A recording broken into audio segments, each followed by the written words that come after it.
ជំរាបសួរអ្នកខែថ្ងៃនេះខ្ញុំពិតជាមានកិត្តិយសខ្លាំងមែនតើក្នុងការណែនាំពីអាជីវកម្មម្ហូបដ៏ឆ្ងាញ់ហើយនឹងរក្សាបានទាំងបរិស្ថានរបស់យើងដែលឈ្មោះហាងរបស់យើងគឺឈ្មោះ Tasty Kimchi Organic ហើយ Baking Roll បាទចំពោះម្ហូបអាហាររបស់ពួកយើងគឺយើងបានបដិញ្ញាចិត្តក្នុងការជួលអាហារដែលមានផាសុកភាពអនាម័យខ្ពស់ដែលជាតាមធម្មជាតិដែលរសជាតិឆ្ងាញ់ផងដែរពួកយើងគឺមានម្ហូបពិសេសគឺម្ហូប Organic Kimchi ហើយនិង Baking Roll ដែលយើងដាក់ឈ្មោះនៅក្នុង business របស់យើងហ្មងដែលអ្វីលើសពីពិសេសជាងនេះទៅទៀតគឺពួកយើងបានខិតខំថែរក្សាបរិស្ថានដើម្បីផ្ដល់អាហារដែលមានគុណភាពល្អចំពោះទៅកាន់អតិថិជនចំពោះម្ហូបរបស់ពួកយើងគឺបានបម្រើការក្នុងការវេចខ្ចប់ក្រដាស Eco ដល់តែ 90% ហើយក៏ប្រើជាមួយនឹងសមឈើដែលគេហៅថា wooden forks ជំនួសទៅដោយសមផ្លាស្ទិកឬក៏អ្វីដែលសាមកផ្លាស្ទិកដែលគោលបំណងរបស់ពួកយើងគឺចង់ផ្ដល់ពីអាហារដែលឆ្ងាញ់ដែលមានប្រយោជន៍សម្រាប់បរិស្ថានតែនៅក្នុងនេះគឺយើងបានផ្ដល់សំខាន់ទៅលើការដែលយើងផ្ដល់អាហារមួយដែលមានផាសុកភាពផងហើយនឹងជំរុញជួយបរិស្ថានផងដែរឥឡូវយើងចូលមកដល់ menu ខ្ញុំសូមបម្រើអារម្មណ៍អ្នកនរគ្នាមកស្គាល់ពីមុខម្ហូបពីរនេះឲ្យកាន់តែច្បាស់ដែលមុខម្ហូបពីរនេះគឺជាមុខម្ហូបដែលគេនិយមល្បីទូទាំងប្រទេសដែលជាមុខម្ហូបដើមមកពីប្រទេសជប៉ុនហើយនិងប្រទេសកូរ៉េប៉ុន្តែម្ហូបនេះគឺជាម្ហូបមួយដែលពួកយើងបានសុខស្វ័យក្នុងការរកគ្រឿងផ្សំឲ្យត្រូវជាមួយនឹងរសជាតិនិងមាត់របស់ខ្មែរយើងឲ្យតែជនយើងអាចជឿបានដែលមុខម្ហូប Kimchi Organic នេះគឺជាមុខម្ហូបមួយដែលមានរសជាតិប្រហើរឆ្ងាញ់បែបហឹរៗតិចៗដែលរុំដោយសារាយនៅខាងក្រោមជាមួយនឹងទឹកម៉េយណេសនៅខាងលើដែលយើងរួមឲ្យសាច់ដែលមានគុណភាពល្អសាច់ហាមហើយនិងពោតបាទចំពោះ Baking Roll វិញគឺក៏ជាមុខម្ហូបមួយដែលយើងយកពីសាច់គោដែលមានគុណភាពល្អជាមួយនឹងបាយ Kimchi ដូចគ្នាប៉ុន្តែយើងបដូររូបរាងវាទៅជារូបរាងមូលជាមួយទឹកម៉េយណេសនៅខាងលើប្រសិនបើជាអ្នកទាំងអស់គ្នាកំពុងស្វែងរកជាមួយនឹងអាហារដ៏ឆ្ងាញ់ដែលមានគុណភាពល្អហើយនឹងមានរួមទាំងការថែរក្សាបរិស្ថាន Kimchi Organic Baking Roll គឺជាជម្រើសល្អបំផុតចឹងចំណុចរបស់ខ្ញុំនឹងនិយាយពីការវេចខ្ចប់អញ្ចឹងក្នុងការវេចខ្ចប់គឺមានច្រើនខ្លាំងមែនតើគឺអ្នកខ្លះគាត់ជ្រើសរើសការវេចខ្ចប់ដែលប្រើប្រអប់ផ្លាស្ទិកអ្នកខ្លះគាត់ធ្វើការវេចខ្ចប់ដែលប្រើជាប្រអប់กระดาษប៉ុន្តែពួកខ្ញុំគឺរៀងប្លែកពីគេបន្តិចពួកខ្ញុំប្រើការវេចខ្ចប់ដោយខាងលើពួកខ្ញុំប្រើជាផ្លាស្ទិកហើយខាងក្រោមពួកខ្ញុំប្រើជាលក្ខណៈกระดาษតែអ្នកគ្នាឆ្ងល់ថាមិនក៏អត់ប្រើกระดาษសុទ្ធអញ្ចឹងប្រើផ្លាស្ទិកនៅខាងលើធ្វើអីដោយសារមុខរបររបស់ខ្ញុំគឺពួកខ្ញុំធ្វើជាលក្ខណៈចំណីអាហារអញ្ចឹងពួកខ្ញុំប្រើกระดาษសុទ្ធវាអាចនឹងថ្លៃខ្លាំងយ៉ាងហើយទី2គឺវាមើលមកវាមានសម្ព័ន្ធភាពស្អាតដែលធ្វើឲ្យអ្នកដទៃនោះគាត់ចង់ញ៉ាំទេអញ្ចឹងបានពួកខ្ញុំសម្រេចចិត្តថាអូខេពួកខ្ញុំយកខាងលើជាលក្ខណៈផ្លាស្ទិកហើយខាងក្រោមជាលក្ខណៈกระดาษវិញដើម្បីអាចឲ្យវាមានសម្ព័ន្ធភាពល្អហើយធ្វើឲ្យអ្នកដទៃចង់ញ៉ាំទោះបីជាវាមិនអាចកាត់បន្ថយផ្លាស្ទិកបាន 100% មែនប៉ុន្តែយ៉ាងហោចណាស់ពួកខ្ញុំព្យាយាមធ្វើអ្វីដែលជួយទៅកាន់បរិស្ថានទៅតាមលទ្ធភាពដែលពួកយើងអាចធ្វើបានហើយចំពោះសមវិញគឺពួកយើងប្រើសមឈើជំនួសឲ្យសមផ្លាស្ទិកដែលវាមានតម្លៃរៀងថ្លៃជាងផ្លាស្ទិកបន្តិចមែនប៉ុន្តែពួកយើងព្យាយាមកាត់បន្ថយផ្លាស្ទិកទៅតាមអីដែលពួកយើងអាចធ្វើបានដើម្បីជួយទៅកាន់បរិស្ថានរបស់យើងហើយចំណុចបន្ទាប់ខ្ញុំនឹងនិយាយពី benefit តើការវេចខ្ចប់ដែលប្រើផ្លាស្ទិកបន្តិចបន្តួចឬក៏ការវេចខ្ចប់ដែលព្យាយាមប្រើกระดาษហើយនឹងឈើយកទៅប្រើប្រាស់ហ្នឹងតើវាផ្ដល់ផលវិជ្ជមានឬក៏គុណសម្បត្តិអ្វីខ្លះទៅដល់បរិស្ថានទៅដល់សុខភាពនិងការចំណាយទី1គឺបរិស្ថានយើងដឹងថាផ្លាស្ទិកមួយចំណាយរយៈពេលរាប់រយឆ្នាំឬក៏អាចចូលទៅដល់ពាន់ឆ្នាំក៏មានដែរដើម្បីរលាយវាអាស្រ័យទៅតាមផ្លាស្ទិកអញ្ចឹងប្រទេសយើងគឺជាប្រទេសដែលកំពុងអភិវឌ្ឍប្រជាជនភាគច្រើនណាគាត់ធ្វើអាជីវកម្មគាត់ focus ខ្លាំងទៅលើ sale ហើយនិង profit ហើយគាត់ភ្លេចងាកទៅបន្តិចទៅកាន់ខាង environment របស់ពួកយើងអញ្ចឹងពួកខ្ញុំលើកឡើងកំណត់នេះមកដើម្បីធ្វើឲ្យបងដែលគាត់ប្រព្រឹត្តរបរអាជីវកម្មគាត់ព្យាយាមឬក៏គេហៅថាចូលរួមចំណែកមួយនៅក្នុងការជួយទៅកាន់បរិស្ថានរបស់ពួកយើងអញ្ចឹងណាអ្នកនរដើម្បីធ្វើឲ្យប្រទេសយើងហ្នឹងកាត់បន្ថយ plastic ទី2គឺ benefit health benefit អញ្ចឹងនៅក្នុងការវេចខ្ចប់យើងប្រើ plastic សុទ្ធនៅពេលដែលយើងធ្វើអីមួយអញ្ចឹងទៅវាក្តៅឯណាគ្នានៅពេលដែលយើងធ្វើម្ហូបអញ្ចឹងនៅពេលដែលយើងយកទៅដាក់លើ plastic ហ្នឹងជាពិសេស plastic ដែលថោកវាអាចនឹងចេញជាសារជាតិគីមីទៅតា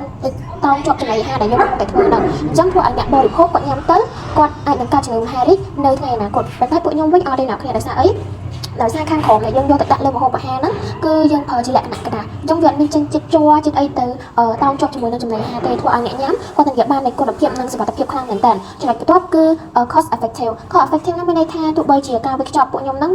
ប្រើប្រាស់กระดาษឬក៏ឈើវាមានលក្ខណៈថារៀងថ្លៃជាងបន្តិចប៉ុន្តែពួកយើងធានាបានថាពួកយើងលក់នៅក្នុងតម្លៃមួយដែលសមរម្យដែលគ្រប់គ្នាគាត់សិតតែអាច afford បានទាំងអស់គឺមកប្រអប់ដែលពួកយើងលក់ហ្នឹងគឺពួកយើងលក់តែ 5000 ហ្នឹងគឺចំណេញតិចតួចមែនតើប៉ុន្តែខ្ញុំព្យាយាមថាយើងព្យាយាមចំណេញតិចតួចប៉ុន្តែយើងលក់ឲ្យបានច្រើន ចឹងចូលមកដល់ target user ដែលកូដអតិថិជនគោលដៅរបស់យើងមានចំនួន4ប្រភេទដែលទី1 student របៀបជា high school និង university ដែលគិតចាប់ពីអាយុ5-10ឆ្នាំដល់25ឆ្នាំអញ្ចឹងអាចថាអាហារនេះគឺជាប្រភេទអាហារកូរ៉េដែលវាមានតម្លៃសមរម្យវា affordable price ហើយវាមានភាពរហ័សងាយស្រួលនៅក្នុងការញ៉ាំហើយនឹងអាហារវាក៏ជាម្ហូបមួយដែលល្អសម្រាប់សុខភាពផងដែរហើយដូចថាបន្ទាប់មកគឺវ័យ teenager ដែលយើងគិតថាពីអាយុ13ដល់19ឆ្នាំដោយសារអាហារនេះគឺជាប្រភេទអាហារដែលពេញនិយមទៅលើ social media ក៏ដូចជាទៅតាមហាងផ្សេងៗចឹងទៅដែលគាត់ហានៅហាងគឺវាមានតម្លៃរៀងថ្លៃប៉ុន្តែពួកយើងលក់គឺមានតម្លៃរៀងធូរចឹងក៏អាចជាភាពតាក់ទាញមួយសម្រាប់ឲ្យពួកគាត់ក៏ដូចជាពួកគាត់យល់ហាមងាយស្រួលនៅក្នុងការញ៉ាំក៏ដូចជាយកវាទៅតាមខ្លួនផងដែរហើយបន្ទាប់មកក៏ដូចជា young professionals ដែលយើងគិតចាប់ពីអាយុ20ទៅដល់35ឆ្នាំអាចថាពួកគាត់ហ្នឹងដូចត្រូវការក៏ដូចជាអាហារមួយដែលមានភាពងាយស្រួលក៏ដូចជាវាមានសុខភាពដោយថាវាជួយថែរក្សាសុខភាពក៏ដូចជាអាចថាជាជំរើសអាហារមួយដែលវាមានភាពរហ័សហើយនឹងឆ្អែតហើយនឹងក៏តម្លៃសមរម្យដែរសម្រាប់ពួកគាត់អញ្ចឹងចំណុចចុងក្រោយគេនោះគឺដូចជាដូចថាអ្នកដែលចូលចិត្តឆ្លាញ់ខាងថែរក្សាបរិស្ថានអីចឹងទៅចឹងពេលដែលយើងលក់ប្រភេទអាហារបែបហ្នឹងក៏ដូចជាវាមានភាពងាយស្រួលហើយក៏វាជួយថែរក្សាបរិស្ថានបានភាគរយច្រើនអញ្ចឹងពួកគាត់ក៏នឹង support ក៏ដូចជាការគ្រប់គ្រងទៅនឹងផលិតផលក៏ដូចជាម្ហូបអាហារដែលពួកយើងបានធ្វើលក់ហ្នឹងបាទចំពោះការប្រកួតប្រជែងវិញចំពោះការប្រកួតប្រជែងបើសិនជាយើងមើលទៅលើភោជនីយដ្ឋានគឺមានការបើកច្រើនមែនទែននៅក្នុងតំបន់ឬក៏តាមបណ្ដាខេត្តឬក៏ទីក្រុងគឺមានការបើកច្រើនទៅលើភោជនីយដ្ឋានបើសិនជាយើងមើលទៅភោជនីយដ្ឋានទាំងនោះគឺបើកច្រើនទៅលើការញ៉ាំឬក៏លក់សម្ភារៈអ្វីមួយដែលតម្រូវការរបស់អតិថិជននៅក្នុងតំបន់របស់ពួកគាត់ចឹងបើសិនជាយើងចង់បើកនៅ Kimchi Origami គឺយើងត្រូវមាននៅអ្វីមួយដែលខុសប្លែកពីគេទៅក្នុងការដែលយើងអាចប្រកួតប្រជែងជាមួយនឹងអ្នកដែលនៅជុំវិញខ្លួនរបស់យើងឬក៏អាចទាក់ទាញនៅអតិថិជននៅក្នុងការមកគាំទ្រផលិតផលរបស់យើងបើសិនជាយើងមានអ្វីមួយដែលជាខ្លួនឯងដូចជាយើងអាចរក្សានៅស្តង់ដារអនាម័យនៅក្នុងការផ្គត់ផ្គង់ទៅកាន់អតិថិជនរបស់យើងព្រមទាំងតម្លៃសមរម្យព្រមទាំងអាចធានានៅការញ៉ាំរបស់គាត់ហ្នឹងគឺមិនប៉ះពាល់ទៅដល់បញ្ហាអ្វីផ្សេងព្រមទាំងផ្ទុយទៅវិញអាចផ្ដល់នូវគាត់នៅផាសុកភាពឬក៏អត្ថប្រយោជន៍អ្វីផ្សេងដែលគាត់អាចនឹងទទួលបានពីការញ៉ាំរបស់យើងហើយអ្វីដែលកាន់តែពិសេសនោះគឺយើងបម្រើសេវាកម្មជូនគាត់ហ្នឹងគឺមានភាពពិសេសជាងគេនៅក្នុងការដែលការញ៉ាំរបស់គាត់ហ្នឹងមកដោយមានភាពស្វាគមន៍ដែលអាចទទួលបានថាគាត់មានភាពកក់ក្ដៅនៅក្នុងការដែលដើរចូលមកកាន់ហាងរបស់យើងចំពោះ Supermarket វិញចំពោះ Supermarket រដ្ឋផលិតផលឬក៏ទំនិញអ្វីមួយមុននឹងឈានចូលនៅក្នុងផ្សារទំនើបហ្នឹងគឺមានកំណត់នៅស្តង់ដារអនាម័យអ្វីផ្សេងទៅអាចនឹងឈានចូលនៅក្នុង Supermarket វិញបើសិនជា Kimchi Origami នេះគឺយើងផលិតរួចហើយគ្រាន់តែ Supermarket ហ្នឹងគឺគាត់ទិញយកទៅប្រើប្រាស់ទិញយកទៅដាក់លក់នៅក្នុង Supermarket គឺគាត់កំណត់នៅស្តង់ដារនៅក្នុងការដែលយើងអនុវត្តនៅអ្វីដែលគាត់ត្រូវការគឺគាត់អាចនឹងយកនៅផលិតផលរបស់យើងដាក់ចូលនៅក្នុង Supermarket បានចំពោះគ្រឿងផ្សំធ្វើដោយខ្លួនឯងវិញចំពោះគ្រឿងផ្សំវិញគឺគាត់អាចរកបាននៅក្នុងទីផ្សារដែលអាចទិញយកទៅធ្វើនៅដោយខ្លួនឯងតែវាមានលក្ខណៈស្មុគស្មាញបន្តិចគ្រាន់តែមានការធ្វើច្រើនទៅលើគ្រឿងផ្សំហ្នឹងគឺមានលក្ខណៈស្មុគស្មាញអញ្ចឹងដើម្បីតម្រូវឲ្យការពួកគាត់គឺយើងនៅធ្វើនៅ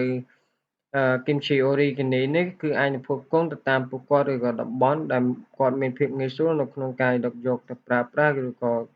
យកទៅញ៉ាំជួបជុំបែបលក្ខណៈគ្រួសារអញ្ចឹងចំណុចរបស់ខ្ញុំមានតែប៉ុណ្្នឹងអញ្ចឹងសូមចូលទៅកាន់ចំណុចបន្ទាប់ទៅកាន់មិត្តភ័ក្តិរបស់ខ្ញុំបាទអរគុណចូលមកដល់ Budget Method គឺយើងធ្វើដើម្បីវាស់ស្ទង់ទៅលើការចំណាយផ្សេងដែលយើងបានបែងចែកចេញជា3ផ្នែកធំមានដូចជាទី1នោះគឺចំណាយប្រតិបត្តិការដែលយើងហៅថា Operation Cost ដែល Operation Cost ក្នុងនេះគឺយើងដក 50% ទៅលើការចំណាយសម្រាប់អាជីវកម្មឬក៏ business របស់យើងប្រចាំថ្ងៃមានដូចជា ingredient packaging ឬក៏ cooking alternative សម្រាប់ ingredient ហ្នឹងមានដូចជាអង្ករ kimchi ឬក៏ bacon ហើយនិង seaweed ផ្សេងហើយចំពោះការវេចខ្ចប់មានដូចជាប្រអប់ឬក៏ស្រោមជ្រក់ចំពោះ ឧបករណ៍ចម្អិនអាហារហ្នឹងមានដូចជាការចំណាយទៅលើ gas ឬក៏ឧបករណ៍សម្រាប់ចម្អិនអាហារអីផ្សេងទៀតចាំមកដល់ផ្នែកទី2គឺយើងចំណាយទៅលើ growth expansion ដែលមានន័យថាការរីកចម្រើននិងការពង្រីកដែលនៅក្នុងផ្នែកហ្នឹងដែរគឺយើងធ្វើសម្រាប់ទិញឧបករណ៍អីថ្មីដូចជា new equipment ឧបករណ៍សម្រាប់ចម្អិនអាហារឬក៏ឧបករណ៍សម្រាប់ផ្ទុកអាហារអីចំពោះចំណុចបន្ទាប់ហ្នឹងគឺ research development គឺការស្រាវជ្រាវនិងការអភិវឌ្ឍដូចជាការបង្កើតនូវរសជាតិថ្មីនិងការសាកល្បងផលិតផលថ្មីដើម្បីឲ្យ business របស់យើងនឹងវា grow ឡើងវិញឬក៏ grow ជាងហ្នឹងណាចូលមកដល់ផ្នែកចុងក្រោយហ្នឹងគឺ profit ហើយនិង saving គឺយើងធ្វើដើម្បីដឹងអំពីប្រាក់ចំណេញនិងការសន្សំរបស់យើងចំពោះផ្នែកនេះដែរគឺផ្ដោតទៅលើការប្រមូលប្រាក់សម្រាប់នៅថ្ងៃអនាគតដូចជាប្រាក់សន្សំសម្រាប់អាជីវកម្មរបស់យើងឬក៏សម្រាប់ធ្វើនៅពេលដែលមានការប្រឈមជាមួយនឹងវិបត្តិឬក៏បញ្ហាផ្សេងឬក៏យើងចង់ពង្រីកអាជីវកម្មយើងបន្ថែមជាមួយនឹងប្រាក់ចំណេញផ្ទាល់ខ្លួនគឺ personal profit ហើយនឹងការវិនិយោគអនាគតគឺ future investment សរុបមក 50% គឺចំណាយទៅលើអាជីវកម្មប្រចាំថ្ងៃ 30% គឺចំណាយទៅលើការពង្រីកអាជីវកម្មនិង 20% សម្រាប់ដឹងអំពីការចំណេញនិងការសន្សំរបស់យើងចឹងដំបូងខ្ញុំសូមជម្រាបសួរទៅលោកគ្រូនិងសិស្សមិត្តភ័ក្តិអ្នកនរគ្នាថ្ងៃនេះជួយបងខ្ញុំនិយាយទៅតនឹង profit ហើយនឹង